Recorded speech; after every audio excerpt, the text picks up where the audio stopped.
இது வந்து பௌர்ணமி அன்று மாதம் மாதம் இது வந்து நடத்திக்கிருக்கோம். அது பௌர்ணமி அன்று நடத்திக்கிருக்கோம். எதற்காக இந்த யாகம்?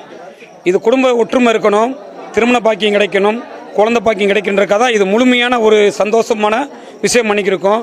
இன்னொன்று, குடும்பத்தில் மன சஞ்சலம் நிறையா இருக்குது, மன உளைச்சல் நிறையா பேத்துக்கு இருக்குது, கடன் பிரச்சனை நிறையா பேத்துக்கு இருக்குது. அது நிவர்த்தி ஆகணும். அதுபோல் அக்னி தேவதைக்கு நம்ம வந்து ஒரு யாகம் நடத்தி செஞ்சோம்னா நல்லா இருக்கும்ன்ற முன்னோர் செஞ்சுருக்காங்க. அந்த யாகம் பண்ணி அனைத்து மக்களும், உலக மக்களும் நல்லா இருக்கணும். அதுபோக வைரஸ் காய்ச்சலோ வைரஸ் எதுவும் மக்களுக்கு அண்டக்கூடாது.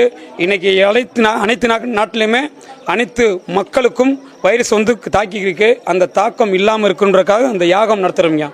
இது சண்டி யாகத்தில் பார்த்தீங்கன்னா இது சண்டி யாகமா மகா யாகமா? இது இரண்டும் வச்சுக்கலாம். சண்டி யாகம் வச்சுக்கலாம், மகா யாகம் வச்சுக்கலாம். சிறப்பான யாகம் அது வந்துட்டு இந்த மகா யாகத்தில் வந்து பெண்கள் தான் அதிகமாக கலந்து கொண்டு இருக்காங்க. அதனுடைய சிறப்பு அம்சம் சொல்லுங்க சார். ஐயா, குடும்ப ஒற்றுமை நிறையா இருக்குங்க.